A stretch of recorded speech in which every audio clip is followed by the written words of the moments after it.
රසවත් කහබතක් හදන්නයි යන්නේ. මුලින්ම අපි ග්‍රෑම් 500ක් හාල් සෝදලා දිය බේරෙන්න තියන්න.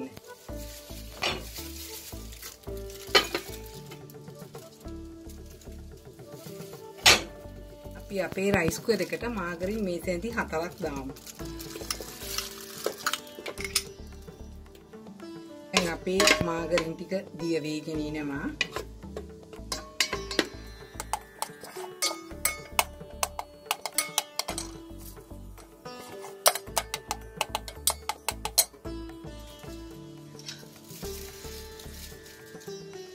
අපි මේකට කරද මුගු කරල් 3යි කරාබු නැටි 2යි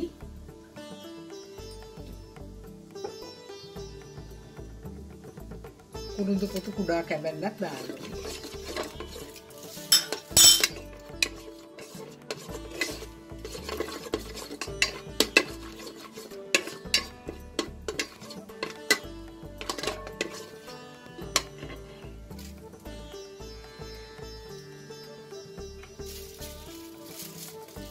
අපි මේකට බීදුණු ගෙඩියක් කුඩාවට කපලා දානවා.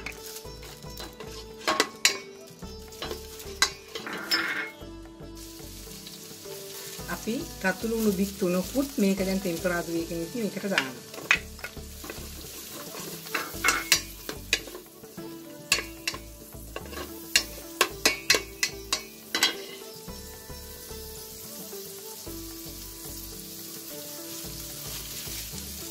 සුදු ලුණු බික් එකකුත් දානවා.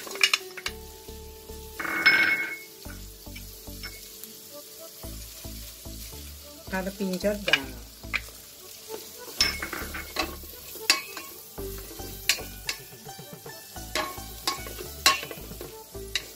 මේක දැන් ලුණු රන්වන් පාට වෙනතුරු වගේ බැදෙන්න ඕනේ.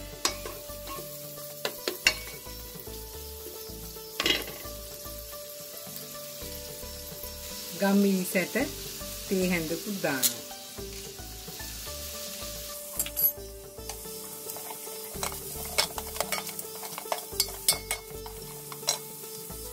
මේක දැන් රන්වන් පාට වෙන්න බැදිලා අවසන්.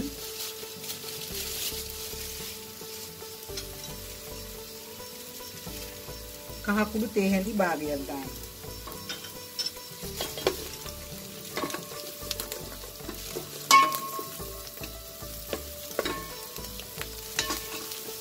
දැන් අපි මේට දිය බේරාගත් හාල් ටික දානවා.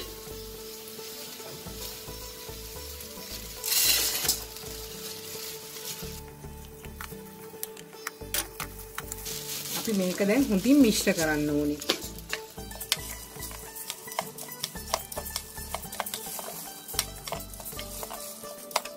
මේ හාල් ටික හොඳින් ටෙම්පරාදු කරන්න ඕනේ. දැන් හාල් ටික ටෙම්පරාදු වෙලා අවසන්.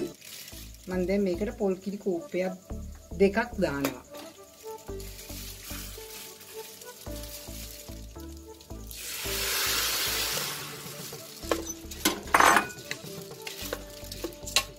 ඔයාලට සමහරට පොල් කිරි මදිනුත් දාගන්න මීටත් වැඩියෙන් සමහරට පොල් කිරි තෝප 3ක් ඕන වෙයි. Tamanට අවශ්‍ය පමණ පොල් කිරි දාන්න.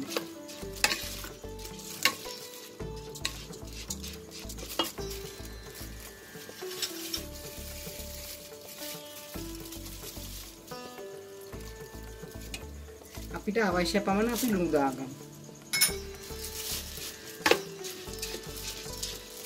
මට අවශ්‍ය පමණ පොල් කිරි දාලා තියෙන්නේ. මම මේක දැන් තැම්බෙන්නයි තියන්නේ.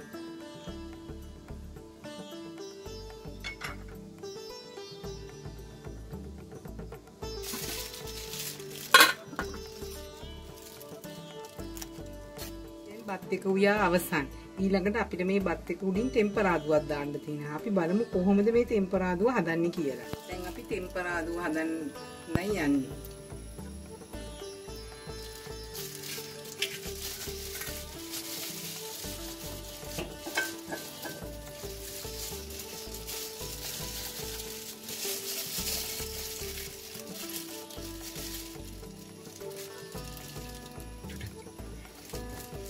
අපි මුලින්ම රටකජු ටික බෙදනවා.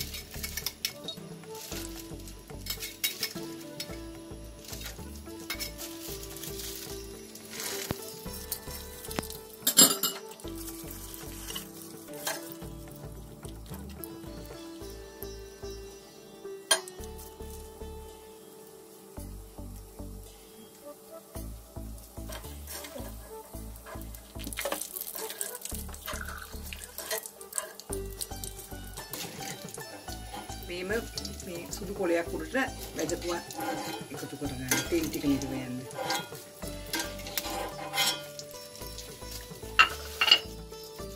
දැන් අපි අල බද ගන්නයි යන්නේ. අල මේ වගේ කූරු වගේ කපා ගන්න. මේ කූරු ආකාරයට මෙහිම අල කපා ගන්න.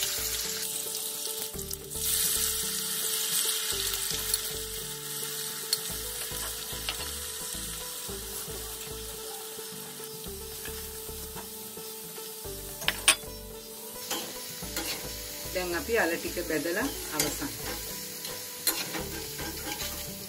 අපි අල ටිකත් අරගෙන පත්තර කඩදාසි උඩට අපි සුදු කඩදාසි උඩට දානවා.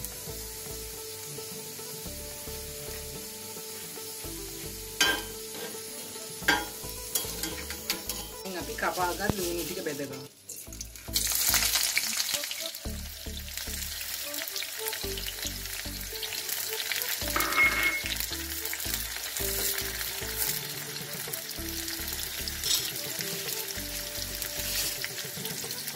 දැන් අපි ලුණු ටික රන්වන් පාට වෙනතුරු බෙදගෙන අවසන්.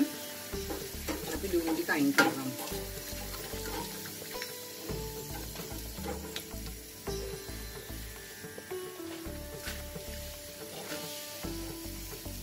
දැන් අපි කරපිංචා ටිකක් දාලා බෙදගමු.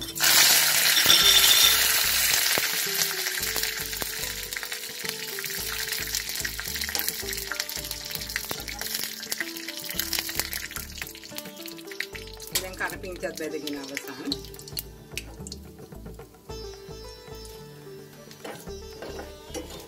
අපි මේ සියල්ලම සුදු කඩදාසියක් උඩට තෙල් බීරින්න තියමු.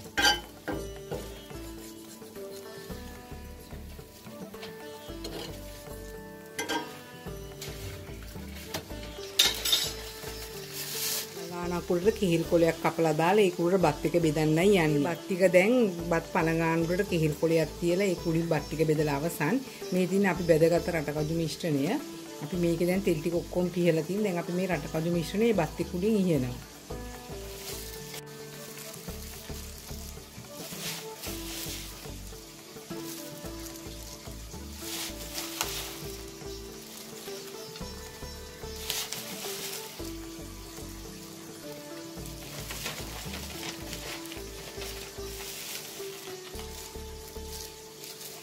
අපි මිශ්‍රණය ඉවරයි. මේ කහබත් එක ඉතා රසවත්. මේකට මම මීට කලින් වීඩියෝ එකක අන්නසි මාළුවක් හදලා තියෙනවා. ඒ අන්නසි මාළුවත් එක්ක මේ කහබත් එක ඉතාමත් රසවත්.